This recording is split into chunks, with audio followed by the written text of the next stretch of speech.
They have been linked with Thiago Alcantara of Bayern Munich, and I think that would be a really good signing if they get him.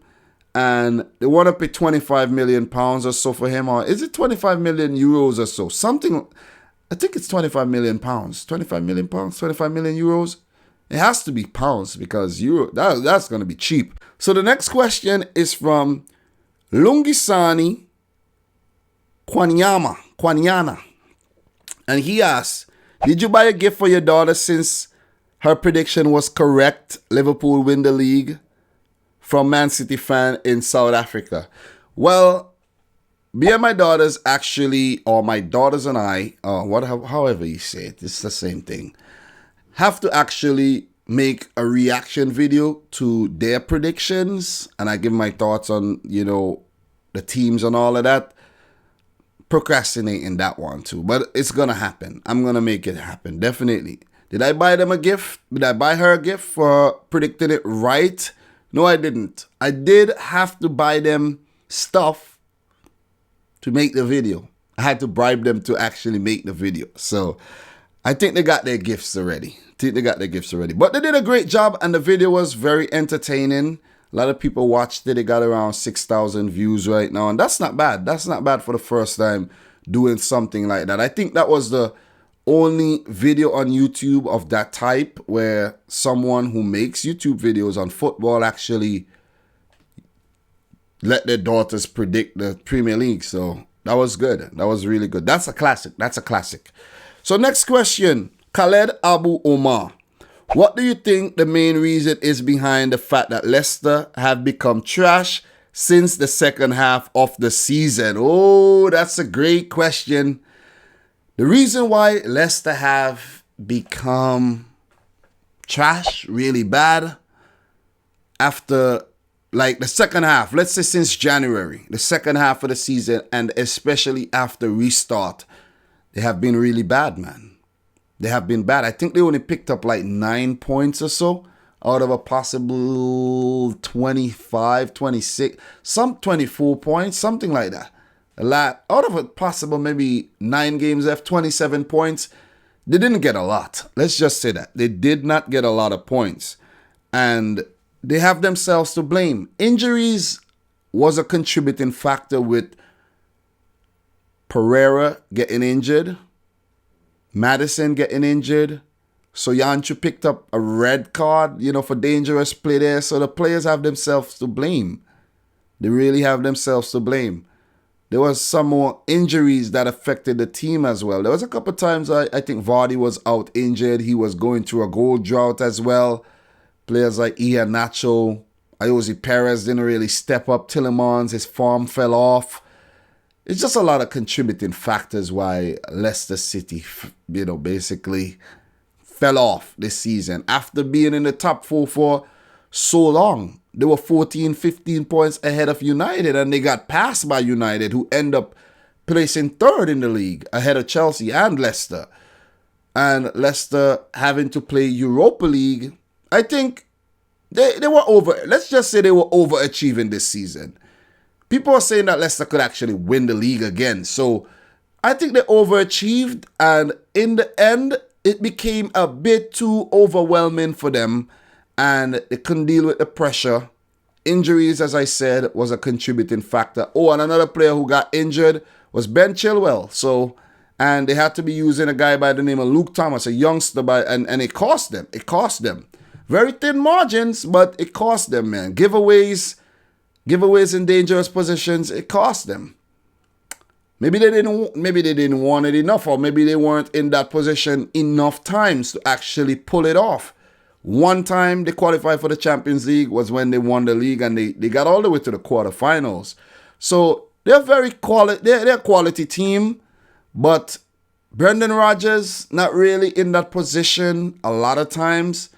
Maybe the fact that he was in Celtic, it kind of spoiled him a bit, but I think it all have to do with the players and them getting injured, and them the backup players not really doing a damn thing there in the end. So they have themselves to blame, man. Way too many losses. I don't even need to get into these losses.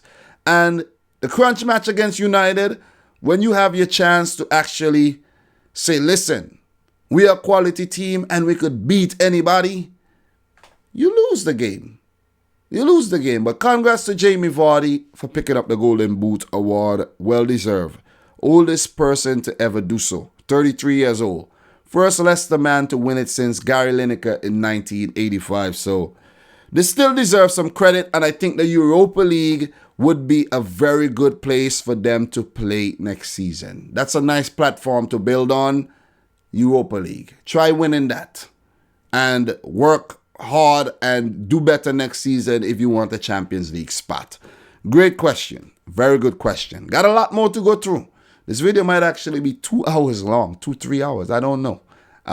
But let's see. Cap flip. So the next question is from Kyron Lakaya. He asks, how do you feel about where international football is? I know Germany has scheduled friendlies, but that's all I know. Well, international football, as we know, has been heavily affected by the COVID-19 pandemic. And I love international football. Really love international football. International football content does well on the channel. People are fascinated by it. Even now, the international football content I made on the channel is still getting views, still getting comments. It means that people are longing for international football. Look, nothing compares, man. You know, you could have a club and you could put players together from different countries. But when players from the same countries come to play together, yo, that's exciting. That's fascinating. And I am missing international football quite a bit. Heavily affected, man. Where international football is right now, heavily affected. And there's a dilemma. There's a dilemma right now because they push for leagues to finish. Push for the club football leagues to finish. But then you have World Cup qualifiers. You have tournaments being postponed in Euro 20. Now becoming Euro 21 being postponed. We don't even know what the future holds.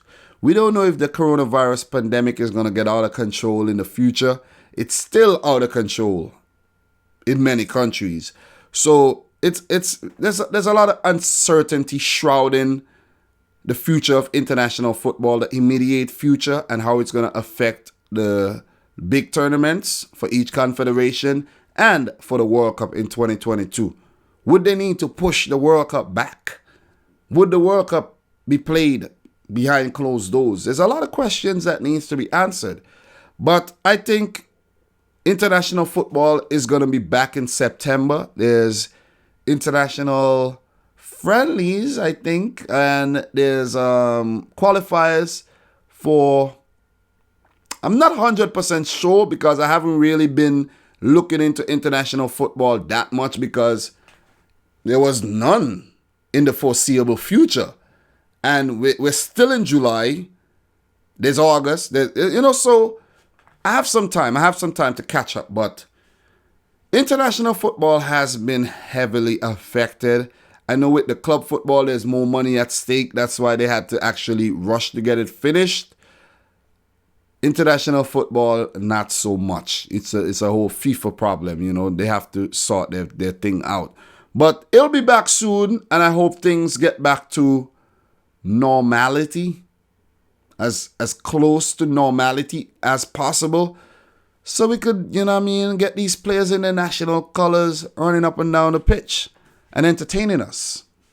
It's a bit selfish, but that's just how it is. That's the way of things. But great question, though. Great question. Next question is from Utkash Gupta. He asked, where do you think Liverpool need to strengthen their depth?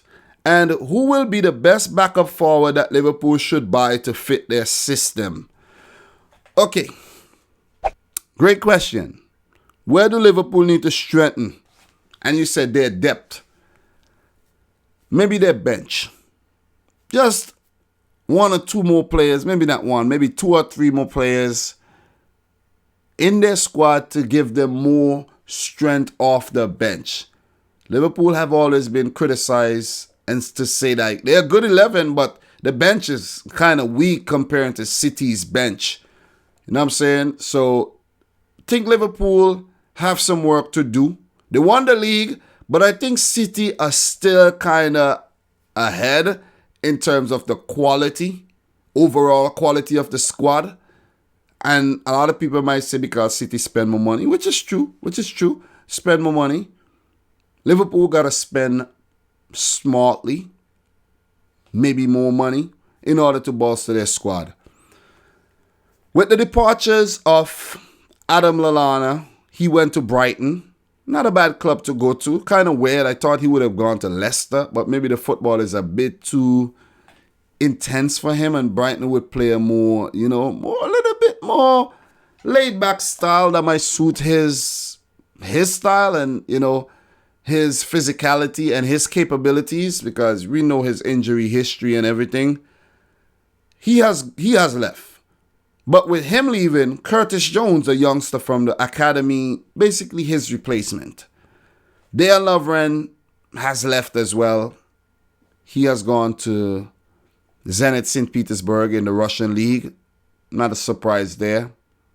Not really a surprise, but a good choice by Lovren because he is still going to be playing Champions League football. Lovren, you're smart, bro. I got to give it to you. You're not the best defender in the world, like you said, but you're smart. You're at least an intelligent person. Wasn't big in Liverpool title win, but you're smart. You moved to Zenit. Liverpool got some cash for you, and they're going to need to replace Lovren. So we could all look forward to Liverpool bringing in another centre-back. They'll be linked to Diego Carlos, but I have a feeling they might actually pick up a centre-back from one of the relegated teams in the Premier League. I think so. A Watford centre-back, maybe like a Kabasele, I think would be a great signing though. He's a Belgian. I think Kabasele is a very, very good player. He would make a neat signing. I always think Kabasele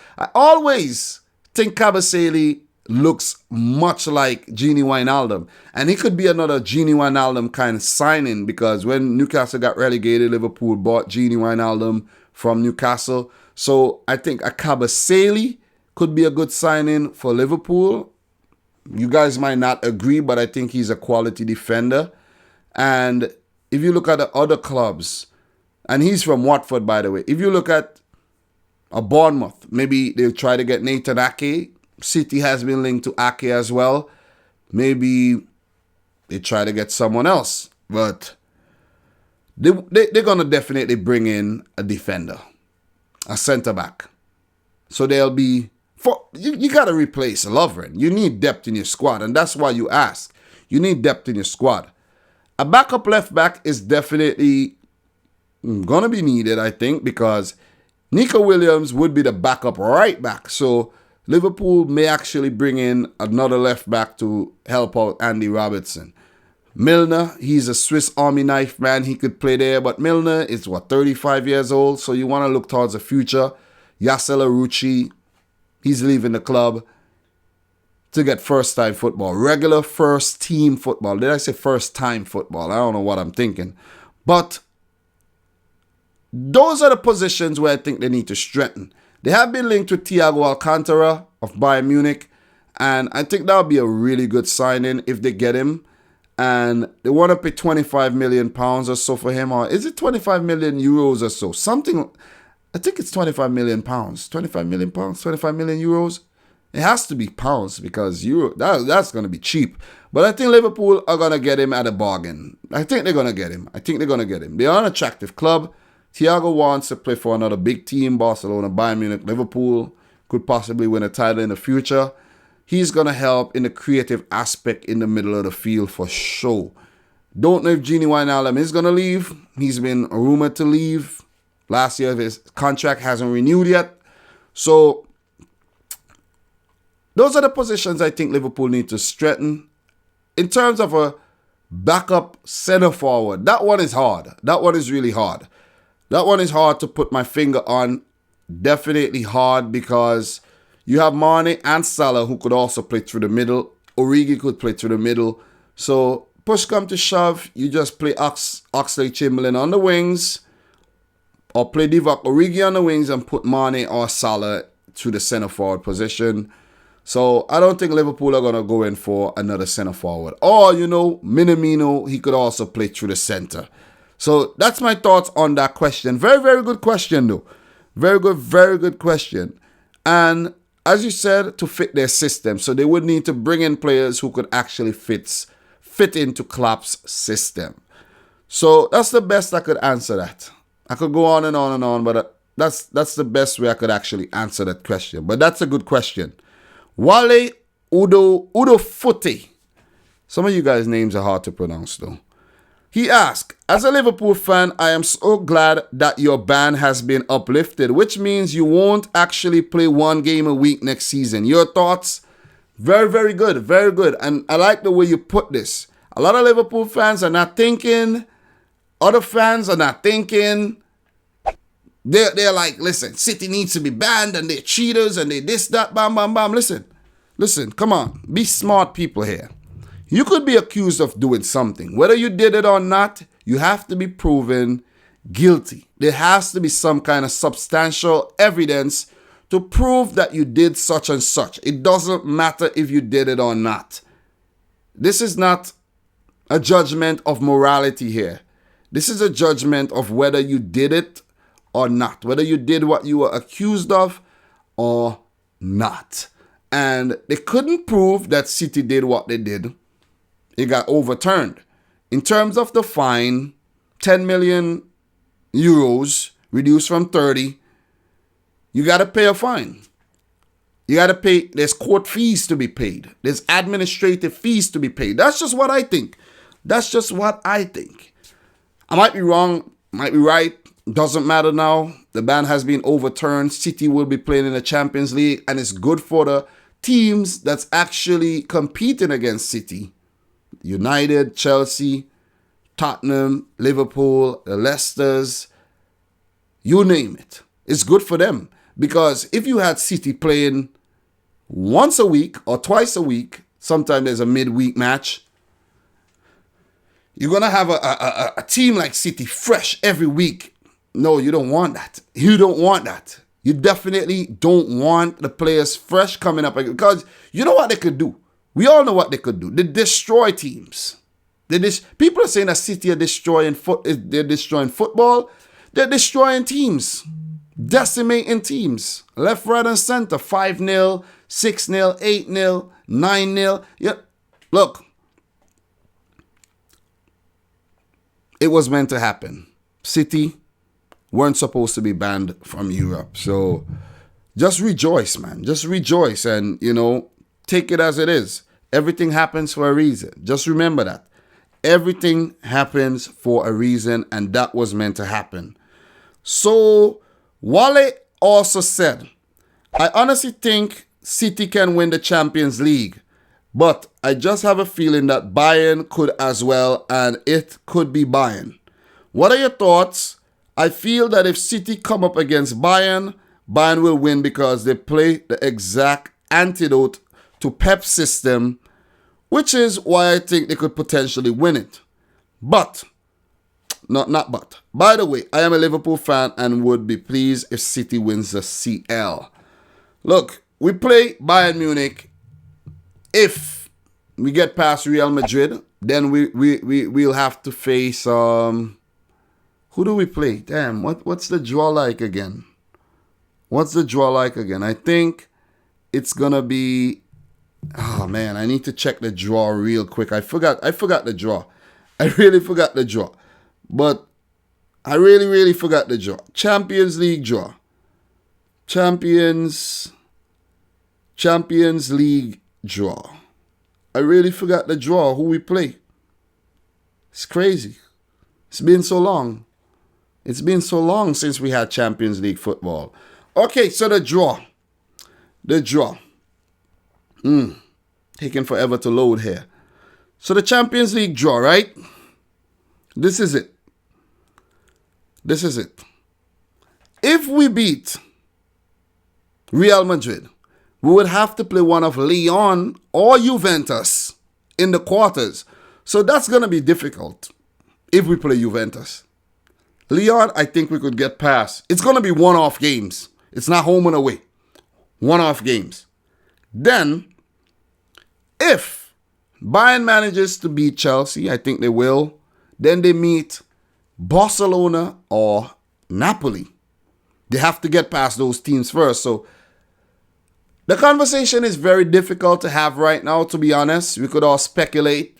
But City need to do what they have to do against Real Madrid, then against Juventus, and Bayern need to do a job against one of Barcelona or Napoli. And I don't know if Bayern could get past a Messi right now. I don't know. You know, Messi might be out for blood after missing out on the La Liga title. So, look, man, it's difficult. It's really difficult to put my finger on right now.